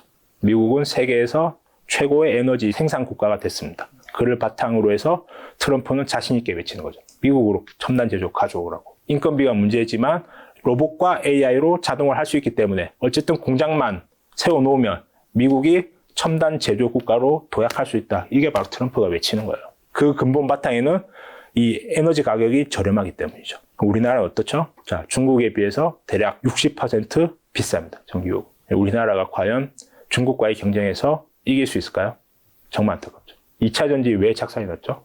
LG 구본무 회장님께서는 미래 전기차 시대가 올 걸 예상을 하시고 이 수십 년 전부터 이 그룹에 진짜 전폭적인 자금을 이렇게 지원을 해서 어렵게 육성을 했는데 잘못된 에너지 정책의 실패로 인해서 우리가 제조 원가를 잃고 핵심 제조 기술이 다 지금 넘어가고 있는 상황입니다. 신재생 에너지의 가장 큰 문제는 바로 불안정성입니다. 자, 며칠 전에 뉴스에 나왔죠. 스페인 인프라가 마비가 되었습니다. 그래서 이틀간 기관 시설이 전혀 작동을 못했고요. 최악의 정전 사태입니다. 스페인은 전력의 60% 정도를 태양광에 의존하고 있습니다. 자, 그로 인해서 어떤 문제가 야기하게 되었는지 전력망의 안정성이 저하가 됩니다. 불규칙한 발전량으로 송전망이 과부하가 걸립니다. 이건 너무나 쉽죠. 낮 시간만 하더라도 항상 발전량이 일정하지 않는 게 바로 구름이죠. 그렇죠? 구름을 우리가 예측을 할 수 있습니까? 구름의 움직임을?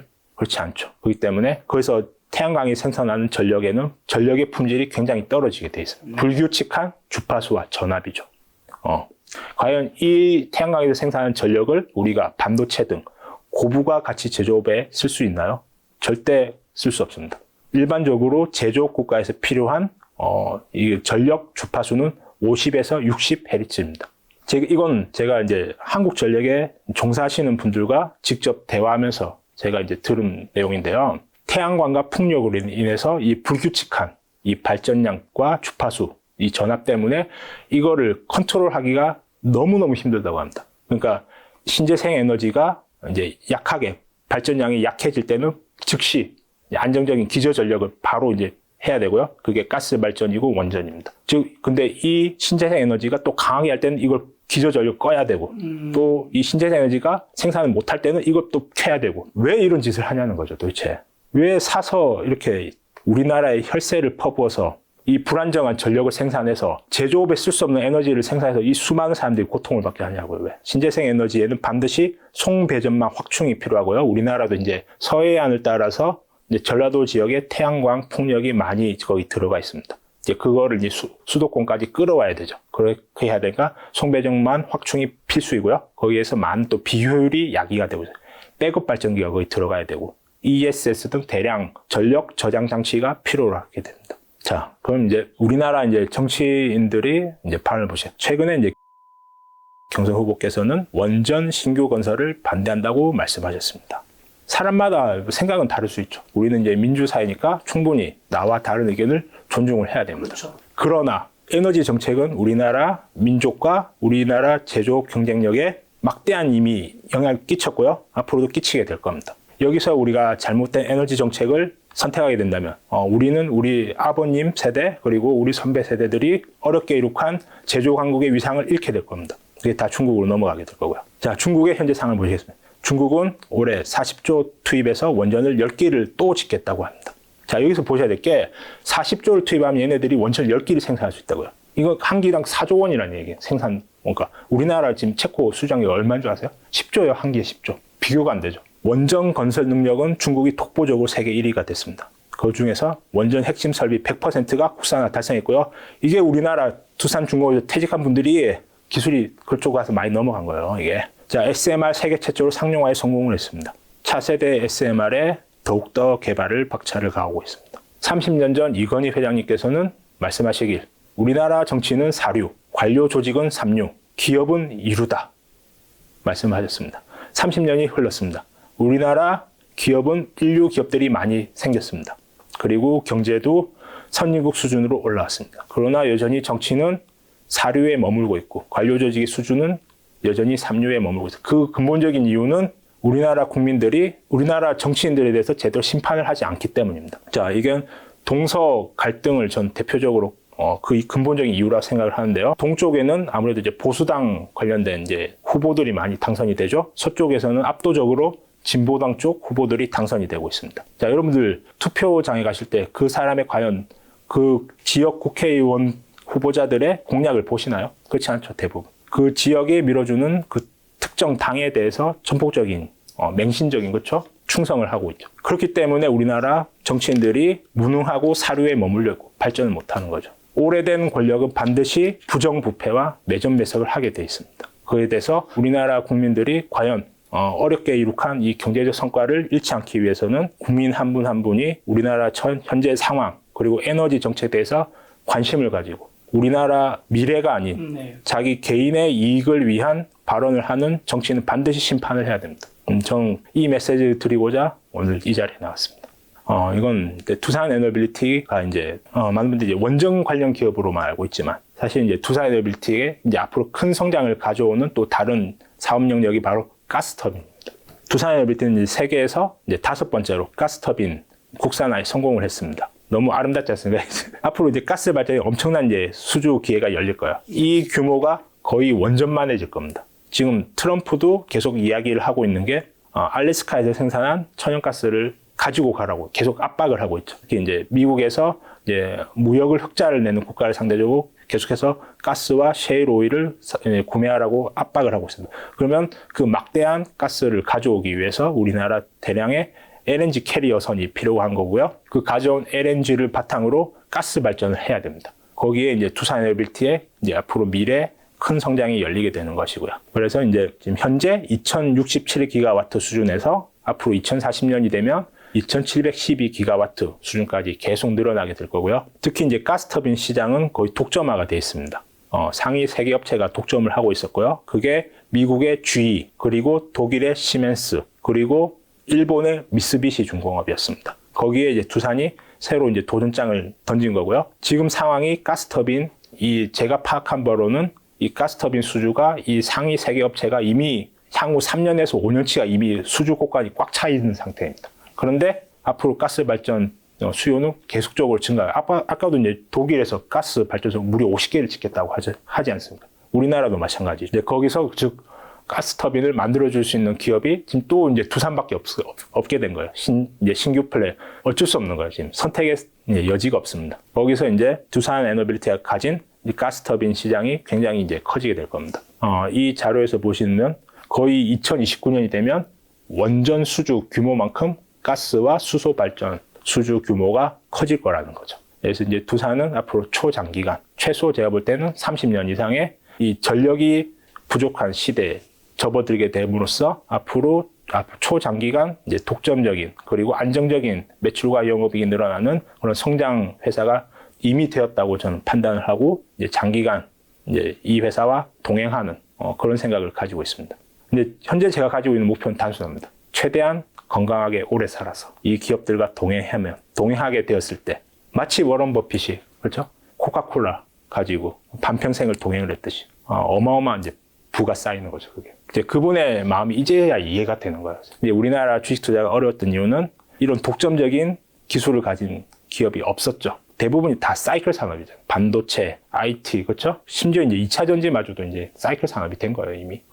경기가 이제 꼬꾸라지고 금리가 높으니까 재고가 쌓이니까 다 적자로 돌아서 버리죠. 이거는 그러면 경기 순환 사이클 산업이. 그럼 이거는 그런 영향이 없나요? 없죠. 왜냐하면 자 보세요. 모든 기술의 발전, 혁신 기술의 발전, 심지어 비트코인마저도 AI와 로봇, 전기차, 비트코인 이 모든 것들이 잘 된다고 하면 뭐가 필요하나요? 전기요. 네, 그거예요, 바로. 근데 이 AI 혁신 기술의 투자가 멈출 수 있나요? 절대 멈출 수 없죠. 네. 가속화해. 왜? 여기서 기술을 먼저 선점하는 그 국가가 미래 패권을 움켜쥐기 때문이죠. 그래서 절대 여기서 양보할 수 없는 상황인 거예요. 근데 이런 원전에 대한 것들만큼 원래 이전에 있었던 건 신재생에 대한 전 세계적인 트렌드가 있었잖아요. 이게 전 세계적인 분위기가 좀 다시 살아나면 원전에 대한 관심이 좀 줄어들 수도 있잖아요. 저는 그걸 가장 정치적인 환경을 다 배제하고 우리가 중국을 보자고요. 우리가 중국에 대해서 중국이 지금 어떤 에너지 정책을 쓰고 있는지. 제가 두산에 투자할 수 있었던 이유는 저는 중국에서 찾았거든요. 제가 두산에 집중 투자 시장 2021년 초였습니다. 그때 저는 기사를 보았는데 중국에서 무려 원전을 100기를 건설하겠다고 발표를 한 거예요. 2020년도. 그때 우리가 기억을 한번 더듬어 보시죠. 그때 코로나 유동성으로 인해서 좀 이제 성장주들이 막 주가가 폭등했었고요. 비트코인도 그때 폭등했었고 테슬라를 중심으로 2차 전지, 전기차, 수소, 풍력 그 관련 기업들의 주가가 연일 막 급등을 했었죠. 그 상황에서 중국이 갑자기 원전을 100기를 건설하겠다고 발표를 했던 거예요. 전 여기서 의문을 많이 가졌어요. 왜 모두가 신재생에 열광하는데 중국은 100기라는 거대한 돈을 투입해서 100기를 건설을 할까? 그거에 대해서 저는 계속 고민을 해봤거든요. 아, 중국은 알고 있구나. 원전이 반드시 필요한 시대가 올 거라는 걸 알고 있고 거기에 전 베팅을 했던 거예요. 지금 AI, 로봇, 전기차, 뭐 비트코인 얘기해줘서 AI 열풍이 어쨌든 굉장히 뜨겁잖아요. 네. 앞으로 뭐 계속해서 투자는 계속 되겠지만, 근데 지금 주가는 많이 꺾인 상태란 말이죠. 이 투자 심리, 투자 랠리는 언제쯤 끝날까? 아니면 지금 이제 어느 정도 꺾인 상태에서 다시 올라가기 쉽지 않은 걸까요? 이제 많은 분들이 이제 미국 주식, 그렇죠? 미국 네. 주식 투자를 하시고 이제 저 같은 경우에는 이제 미국 주식을 한 번도 매수해 본 적이 없습니다. 저는 이제 미국 주식, 한국 주식 굳이 구분할 이유는 없다고 생각을 해요. 네. 뭐가 더 좋냐, 나쁘냐 필요 없고요. 제가 보는 거는 제가 집중하는 건 단순해요. 네. 어디가 저평가돼 있고 어디가 대중이 인지하지 네. 못하고 있는가, 바로 그걸 이야기하는 거예요. 저는 우리가 미국 주식 하는 분들 뭐 다 아시죠? 뭐가 좋나요? 어떤 주식 좋나요? 다 아시잖아요. 네. 테슬라, 엔비디아, 팔란티어 이 세 개 무조건 꽂고 들어가야 돼요. 네. 그렇죠? 그럼 제가 드리는 질문, 이 세 개가 잘 되면 뭐가 잘 될까요? 이 세 개가 다 잘 되면, 자, 테슬라가 잘 된다, 전기차, FSD가 잘 된다면 여기에는 막대한 AI 칩이 필요로 합니다. 그렇죠? 네. 자율적인 어마어마한 데이터를 쓰기 때문이죠. 그걸 또 빠른 속도로 처리해야 되고, 전기차가 이제 대중화가 된다면 거기에 또 막대한 전기가 필요하게 되죠. 네. 팔란티어, 그리고 뭐 엔비디아, 이 기업들이 다 잘 된다는 거, 거기에 우리가 AI 칩이 또 막대하게 들어간다고. 그러면 뭐가 거기서 같이 성장하게 되는 거죠? 자, 두산전자를 얘기하면 두산에 대해서 안 사면 아무도 없었죠. 네, 아무도 없었어요. 이제 조금 알게 된 거예요. 이제 조금 알려지기 시작한 거예요. 제가 말씀드렸던 두산의 미래 성장성이 이제 대중에게 조금씩 인식이 되고 있다고. 자, 강남 아파트가 왜 비싼가요? 모두가 사고 싶어 하니까? 바로 그거예요. 예. 대한민국의 모든 사람이 알잖아요. 네. 가장 좋은 아파트, 가장 좋은 땅, 강남이죠. 그렇죠? 그래서 그게 비싼 거예요. 네. 단순하죠. 미국 주식에 엔비디아 좋은 거 모르는 사람이 있습니까? 없죠. 테슬라, 팔란티어, 이제 다 알겠다. 그럼 여기에 저평가가 있나요? 저평가가 거의 없겠죠. 저평가는 없어요. 제가 볼 때는 이제 심리 게임이에요, 이제부터. 트레이딩의 영역이라고. 근데 저는 두산에 계속 집중했어요. 왜죠? 모르잖아요. 그렇죠. 주변에 주식하는 분들 물어보세요. 두산전자, 두산에 대해서 아냐고. 아마 대부분 모르고 있을 겁니다. 그럼 이게 저평가돼 있다는 거예요. 그러면 지금 대표님 말씀 미국 테크주도 지금 살만한 것들이 나쁘다가 아니라 모두가 알기 때문에 저평가된 게 없대. 저는 그때부터는 트레이딩 영역이라고 봐요. 네. 트레이딩의 영역이다. 네. 그냥 심리가 안 좋으면 실적이 받침이 돼야 되는 거죠. 실적을 받침이 되면서 장기간 성장하는데 심리가 지금 최악으로 치달았다. 그때 매수를 해야죠. 그럼 저평가 관련주 얘기해 주셔서 굉장히 많이 떨어진 2차전지 관련주들 이제는 좀 저평가 영역에 온 건지 지금 어떤 상황이 좀 섹터 좀 여쭤보려고요. 제 방송을 꾸준히 보신 분들은 아실 거예요. 제가 2년 전부터 지속적으로 2차전지에 대해서 강하게 경고를 드렸었습니다. 먼저 결론부터 말씀드릴게요. 앞으로 3년간 2차전지 관련 주식을 쳐다도 보지 마세요. 당장 손절해야 할 고평가 2차전지 주식으로는 에코프로 그룹주가 있고요. PER 20 이상 넘어가는 양극재, 그리고 장비, 소재, 그리고 전해질로는 엔캠이 있습니다. 왜 제가 3년을 말씀드리냐면 트럼프의 재임 기간 동안에 큰 시세를 낼 수 없다고 저는 생각을 합니다. 트럼프는 우리가 어떤 사람으로 인식이 되시나요? 철저하게 자기중심적이죠. 그렇죠? 철저하게 자기가 주목을 받고 싶어하고 그리고 바이든의 무능을 계속해서 부각하고 있어요. 모든 뭐 안 좋은 주가 떨어져도 바이든 탓이고 뭐 안 되면 다 바이든 탓이에요. 그럼 이 트럼프가 볼 때 이 IRA 정책이 어떻게 볼까요? 싫겠죠. 마치 이제 사바나 사자무리에 있으면, 그렇죠? 새로운 젊은 숫사자가 여기 새로운 왕으로 등극했네요. IRA 정책은 기존의 우두머리 사자의 자식으로 보인다는 거예요. 물어 죽이고 싶겠죠. 예, 그리고 자기 새끼를 낳고 싶어 할 거예요. 물어 죽이고 싶은 게 IRA고요. 자기 새끼는 바로 스타게이트 정책이에요. 스타게이트. AI에 거기에 수백조를 퍼붓는다고 하잖아요. 그걸로 트럼프는 자기가 집중받기를 원하는 거예요. 그래서 앞으로 3년 뒤에 우리가 트럼프가 인기가 좋을지 나쁠지 모르잖아요. 그때 가서 보자고. 만약에 트럼프 인기가 안 좋아서 다시 정권이 바뀔 것 같으면 그때 2차전지 투자하셔도 괜찮아요. 그때부터. 그 전까지는 쉽지 않을 겁니다. 절대. 그리고 제가 생각할 때 최대의 문제는 이제 일론 머스크예요. 일론 머스크는 배터리와 전기차를 팔아서 마진을 남길 생각이 없다고 저는 개인적으로 판단을 하고 있습니다. 그 이유는, 자, 하드웨어라는 거는 결국 마진이 한정돼 있어요. 자, 우리 이 컴퓨터, 노트북을 볼게요. 이게 100만 원짜리든 300만 원짜리든 500만 원짜리든 이걸 돌리는 건 뭐죠? 윈도우죠. 네, 윈도우 하나예요. 이건 독점이에요. 이건 누가 독점하죠? 마이크로소프트. 그렇죠? 그러면 빌 게이츠 입장에서는 이게 100만 원짜리든 300만 원짜리 이게 중요한가요? 아니죠. 최대한 노트북이 많이 깔리는 게 좋죠, 이 사람한테. 그래야지 소프트웨어를 팔아먹을 수 있기 때문이죠. 즉, FSD가 이제 상용화가 되는 6월이 됐다. 일론 머스크는 어떤 생각을 할까요? 내가 이 FSD를 최대한 많이 팔아야겠다는 생각을 하겠죠. 왜? 소프트웨어는 초기 개발비를 제외하면 거의 90% 이상의 마진을 남길 수 있기 때문에 그게 약 1,300만 원에 팔리고 있죠. 그러면 이제 일론 머스크는 FSD를 팔아서 번 돈을 가지고 최대한 하드웨어를 대량 생산해서 싸게 뿌리려고 할 거예요. 그러면 이 일론 머스크와 경쟁하는 미국에 진출한 우리나라 배터리 기업들은 어떻게 될까요? 마진을 제가 볼 때는 비싸게 가져갈 수가 없어요. 그리고 이제 자율주행 시대가 열리면 자동차 판매 대수는 서서히 떨어질 확률이 높다고 생각합니다. 김 작가님, 저 자동차 가지고 계신가요? 네, 한 대. 혹시 일주일에 운행 한 몇 시간 정도? 총 이제 자동차를 운전해서 보내는 시간? 4시간 안 될 것 같은데요. 자. 뭐 월화수목금은 전 출근 안 하니까 별로 안 하고 그렇죠. 주말에 하루에 2시간씩 탄다 쳐도. 자, 그 자동차를 사는데 수천만 원의 돈을 쓰셨을 텐데. 그렇죠.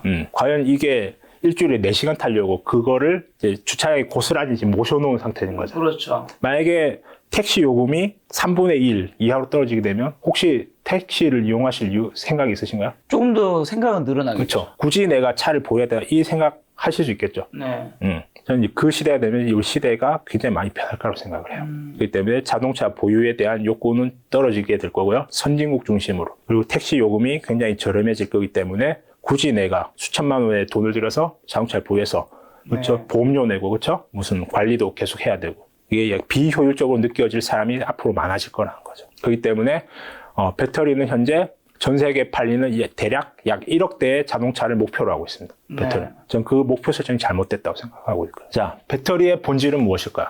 자, 여기 빈 컵이 있습니다. 네, 빈 컵이죠. 이 컵 하나로는 아무 효용이 없죠. 컵 자체만으로 별 가치가 없습니다. 자, 제가 여기 물을 따라 보겠습니다. 이 컵은 물을 담았기 때문에 가치가 있어진 거죠. 제가 이거 마실 수 있죠. 현재 이 그릇이 과잉 공급 상태이라는 거예요. 에코프로가 캐나다와 포항에 공사를 지원하겠다고 발표를 했습니다. 이건 이제 이 그릇이 과잉 공급 상황이라는 거예요. 현재는 이 전기가 부족한 상황인 거죠. 이 안에 들어있는 이 물이. 이게 부족한 상황이에요. 그래서 여러분들은 현재 과잉 공급 상황인 이 배터리보다는 앞으로 이제 지금 필요로 한 그리고 이 시대의 미래와 혁신 기술이 필요한 전기가 부족한 상황이 이미 온 거예요. 이미 왔다고요, 그게. 그래서 여기에 집중한 게 더 기회가 맞고요. 제가 우려하는 건 특히 2차 전지 광풍이 있었잖아요, 2년 전에. 네, 그때 그 광풍에 올라타셔서 지금 계좌가 녹아내린 분들이 너무 많습니다. 제가 생각했던 것보다 너무 많더라고요. 특히 60대, 70대 저희 이제 어머님, 아버님 분들의 노후 자금, 은퇴 자금이 녹아내린 분들이 너무 많아요. 그래서 저는 자, 이 말씀을 드리는 건 한 분이라도 제가 더 탈출시켜야겠다 생각하는 거예요, 지금. 자, 이 관경제 상황은 현재 충주에 보시면 양극재 기업 재생능원이라는 기업이 있습니다. 이 이름만 보시면 이제 바로 중국 자본입니다. 여기 부사장이 삼성 SDI LNF 출신입니다. 즉, 이 양극재 사업은 자본이 있다면 얼마든지 기술자를 영입해서 대량 생산이 가능한 진입 장벽이 낮은 사업이라는 거죠. 그리고 현재 배터리 캐즘 구간이 길어지면서 SK, LG, 삼성은 이 양극재 기업을 최대한 경쟁을 시킬 겁니다. 네, 싸게 양극재를 조달받기 위해서죠. 그러면 이 양극재 기업들의 마진이 절대 높을 수가 없다는 거죠. 그 현실을 정확하게 인지를 하고 계셔야 됩니다. 제가 2년 전에 나가서 에코프로 시총이 30조일 때 제가 경고를 드렸었습니다. 이때 23년도 당기순이익 지배를 보시면 그때 애널리스트들이 4,200억을 예상을 했습니다. 24년도에 5,200억을 예상했고요. 그 25년도에 7,500억을 예상했습니다. 이때 애널리스트들도 저 배터리 광풍의 분위기에 휩쓸린 나머지 실적 전망치를 엉터리로 했다고 이렇게. 그럼 지금은 이 실적대로 안 나온 건가요? 지금 작살났죠, 이제. 여기 있네요. 마이너스 2,000억. 24년도 보세요. 네. 그러니까 전혀 다른 기업인 거예요. 저때 그 광풍에 취해서 애널리스트조차 저렇게 엉터리 실적 전망치를 내놨던 거예요. 네. 그리고 저는 이제 트럼프 리스크에 대해서도 2년 전에 유튜브에서 최초로 제가 예언을 했던 사람입니다. 제가 이 이야기는 사실 좀 할까 말까 망설였는데 금량에 대해서 강하게 경고를 드렸었어요. 전 작년부터. 이 피해자분들이 너무 많기 때문에 제가 정확하게 말씀드릴게요. 지금 몽골의 위치를 볼게요. 자, 여기서 이제 리튬을 생산한다고 이제 몇몇 전문가들이 나와서 이제 금량의 미래 사업, 특히 리튬 생산할 수 있다고 강하게 얘기했었죠. 그래서 많은 분들이 여기 들어가셨고, 이제 그걸 믿고 있었는데, 몽골의 지정학적 위치를 볼게요.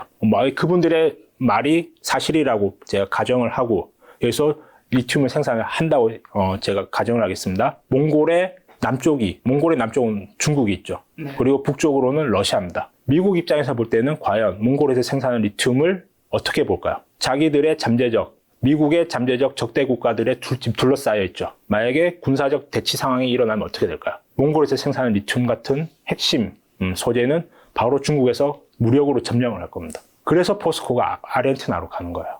물론 첫 번째가 경제적인 이유이지만 아르헨티나 남미 대륙이기 때문에 미국의 군사적 영향력 아래서 보호를 받을 수 있기 때문이죠. 자, 그런 국제 정치 관계도 정확하게 모르는 전문가들이 나와서 이런 금량의 이런 몽골 리튬에 대한 어떤 환상적인 이야기를 한다는 거죠. 정말 안타깝습니다. 현실을 직시하시기 바랍니다. 자, 리튬 가격은 현재 끝없이 추락하고 있습니다.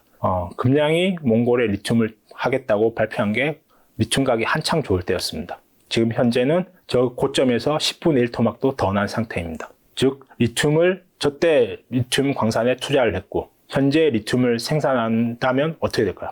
계속 적자가 누적이 되겠죠. 그럼 또다시 끊임없이 유상증자를 해야 되고 BW를 계속해서 발행할 수밖에 없는 상황이라는 거죠. 자, 금량의 본업은 바로 발포제를 만드는 회사입니다. 이 발포제는 쉽게 말씀드리면 신발 밑창 만드는 회사입니다. 자, 이 신발 산업은 다 어디로 넘어갔죠? 베트남, 태국 이런 데로 넘어갔죠. 왜? 인건비가 저렴한 국가로 넘어갔기 때문이에요. 그런 산업이고요. 그럼 금량의 본업이 어떨까요? 안 좋겠죠, 당연히. 자, 이런 기업에서 지금 배터리를 생산한다. SK그룹이 지금 주가 혹시 보셨나요? SK이노베이션. 이 SK이노베이션 오늘 주가 보니까 거의 20년 전 수준으로 돌아갔더라고요. 20년 전 수준. SK라는 우리나라 굴지의 대기업이 왜 이렇게 처참한 주가가 됐을까요? 간단하죠. 배터리에 수십조를 퍼부었기 때문이에요. 그게 적자가 계속 누적이 되고 언제 영업이익이 찍힐지 지금 알 수 없는 상황이라는 거죠. 굉장히 지금 위험한 상황이라는 거죠. 그런 SK조차도 배터리로 고전하고 있는데 이런 신발 밑창 만드는 회사가 배터리를 생산한다? 좀 상식적인 면에서 좀 생각하셨으면 좋겠어요. 안타깝습니다. 저는 우리나라 배터리 회사 중에 굳이 제가 물론 저는 배터리 사업에 투자할 생각은 없습니다. 근데 굳이 투자를 하겠다면 저는 차라리 삼성 SDI가 낫다는 거예요. 지금 재무제표를 보시면 어쨌든 적자가 없잖아요. 이 회사가. 적자 없이 장기간 실적이 그래도 우상향하고 있어요. 실적 전망치가 어떻게 될지는 모르겠어요. 저는 좀 부정적으로 보고 있습니다. 어쨌든 현재 시총, 지금 삼성 SDI 시총 12조라는 건 지금 7년 전 수준으로 돌아간 거예요, 이게. 이 회사가. 자, 2017년에 배터리 투자하시는 분들이 많지 않았죠. 2017년까지만 해도. 지금 주가가 왜 그 수준까지 밀렸을까요? 그 이유는 현재 시총이 27년 예상 실적 기준으로 PER 7을 평가를 받고 있습니다. 삼성 SDI 지분을 누가 많이 가지고 있죠? 외국인이죠. 그럼 외국인은 왜 삼성 SDI 주가를 2017년 수준으로 밀어버렸을까요? 단순합니다. 2차 전지를 경기순환 사이클상으로 평가한다는 뜻이에요. 자, 에코프로는 현재 시총이 7조입니다. 앞서서 말도 안 되는 이익을 전망했던 애널리스트들 한몫했죠. 자, 지금 수많은 개미들이 그 광풍에 올라타서 지금 전혀 다른 기업이 됐어요. 24년 당기순이익 지배로 마이너스 2천억이 찍혔고요. 에코프로의 가장 큰 문제는 에코프로가 보유했던 돈을 벌어들이는 자체 사업들을 모조리 다 상장을 시켰다는 거예요. 그게 에코프로 BM이고요. 에코프로 머터리얼즈죠. 그래서 에코프로가 삼성 SDI보다 고평가를 받을 이유는 전혀 없습니다. 전혀 없어요.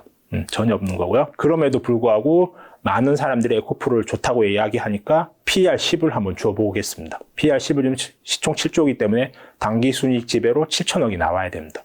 근데 현재 지금 이 재무제표에서 이 회사가 과연 언제 7천억을 찍을 수 있을까요? 지금 에코프로, 지금 30만 원 주가가 30만 원 갔다가 현재 5만 원 수준인데 그러면 이제 가격이 싸 보인다는 거죠. 그렇죠. 네. 우리 김 작가님 이제 좋아하는 브랜드가 딱 있어요. 백화점 갔는데 그 브랜드가 갑자기 뭐 50%. 싸 보이죠? 네, 싸죠.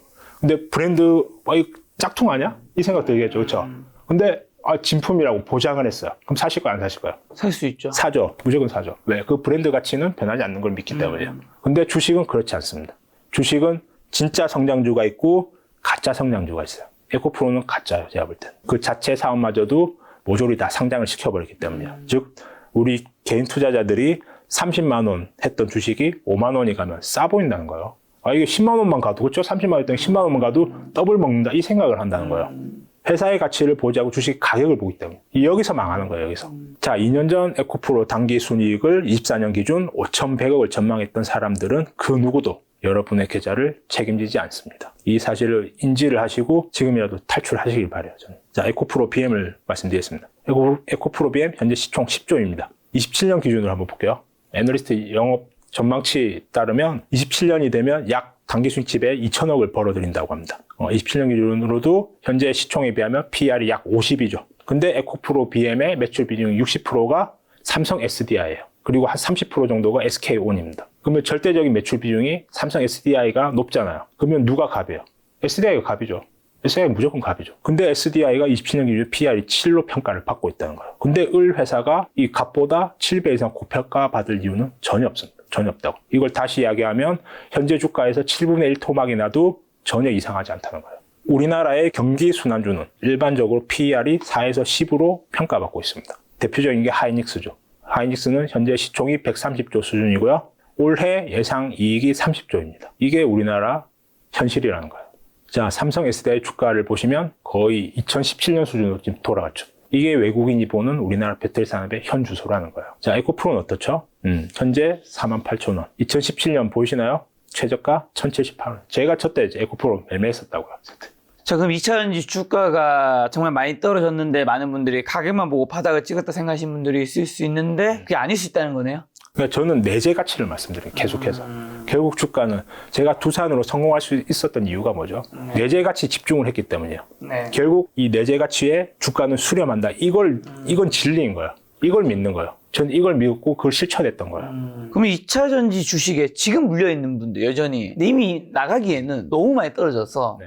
사실 팔아도 크게 남는 게 없을 수 있단 말이에요. 이분들은 차라리 에이 뭐 이럴 거면 그냥 버티자라는 분들이 있을 거란 말이죠. 자, 제가 그런 생각을 가지신 분들을 제가 거의 한 50명 넘게 제가 상담을 네. 했습니다. 자, 그러면서 제가 이분들을 위해서 지금 그런 심리에 빠져 계신 분들을 위해서 제가 말씀드릴게요. 투자에서 실패로 이어지는 손실 회피 심리입니다.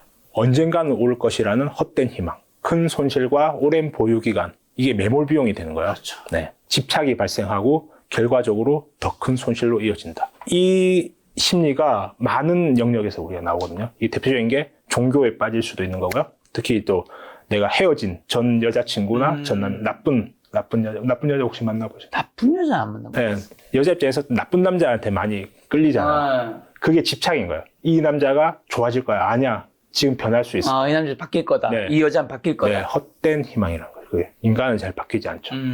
손실을 확정하는 것에 대한 두려움 때문에 잠재적으로 더 높은 수익을 올릴 투자 기회를 피하게 되고 결과적으로 손실을 더 키우게 된다. 그리고 과도한 리스크를 감수한다. 본전을 찾고 싶은 생각에 희망적인 이야기를 하는 무능한 전문가를 지속적으로 의지하게 되고 신용과 대출을 일으켜서 물타기를 하게 됩니다. 저는 이제 저를 찾아오신 분들 중에 거의 한 20억, 30억 자산가들이 깡통이 나신 계좌를 가지고 울면서 저를 찾아오신 분이 여러 분 있었습니다. 이 전문가들이 하도 이제 좋다고 하니까 에코프로를 계속 물타기를 하는 거예요, 이거를. 신용과 대출을 일으켜가지고. 네. 그러니까 이제 수십억이 그냥 다 이제 빚만 남게 된 거죠, 이제. 이런 안타까운 상황이 실제로 이제 심각하구나. 이제 그런 분들이 60대, 70대 굉장히 많더라는 거예요. 그 사태의 심각성에 대해서 저는 인지를 했고요. 그래서 제가 욕을 먹더라도 강하게 말씀드리는 거예요, 제가. 정말 한 명이라도 더 살려야겠다라는 생각을 가지고. 손실의 고통은 수익의 기쁨보다 약 2배 더 강력합니다. 이로 인해 투자자는 합리적 판단보다 감정에 따라 행동하게 되며 계속적인 악순환에 빠지게 된다. 지금 이 상황에 본인이 있지 않은지 한번 냉정하게 한번 더듬어 보시라는 거예요. 2차전지 종목에 이제 투자를 여전히 조심한다 말씀해 주셨는데 오늘 전반적으로 또 두산과 두산우 그다음에 이제 두산 에너빌리티였죠? 와, 두산 에너빌리티 지금 마이너스 1%예요. 이거. 마이너스 14%. 그만큼 많이 반등한 거죠. 그다음에 아까 전에 이스페타시스 얘기해 주셨는데 그 중간에 영상 중간에 또 AI 로봇 그다음에 전기차 비트코인도 얘기해 주셨잖아요. 네. 혹시 비트코인을 투자하고 계신가요? 아니요, 안 하고 있습니다. 안 좋게 보신다는 의미인가요? 아니면 그냥 그건 모르기 아니고 때문에 안 한다는 의미인가요? 제가 말씀드렸듯이 저는 엔비디아, 네. 테슬라, 팔란티어, 비트코인 다 잘 되길 바라요. 아, 이 회사들이 잘 되면 뭐가 필요하죠? AI 칩, 네. 그리고 전기. 네. 그건 이제 두산이 독점적인 기술을 가지고 있기 때문에 그냥 같이 잘 되는 거예요. 같이. 혹시나 지금 두산 관련된 종목에 투자하고 있는 거 세 가지 이스페타시스 외에 두산 다음으로 투자할 수 있는 후보군을 혹시 보고 계신 건 있나요? 제가 앞서 말씀드렸던 한화그룹과 네. HD 현대중공업그룹, 전 네. 그 안에서만 계속 머물 생각이에요. 하나, HD인데 여기 이제 방산과 네. 그다음에 조선이 있으니까. 근데 저는 방산도 전 조금 위험할 것 같아요. 많이 오르긴 했죠. 일단 가격도 많이 올랐지만 이제 일론 머스크 같은 이런 혁신가가 만약에 방산 기업에 뛰어들 수도 있다고 저는 생각해요. 그러면은 기존의 무기들이 완전 구식으로 보이지 않을까요? 우리가 스마트폰을 접하게 되면 기존의 피처폰을 다시 못 돌아가듯이요.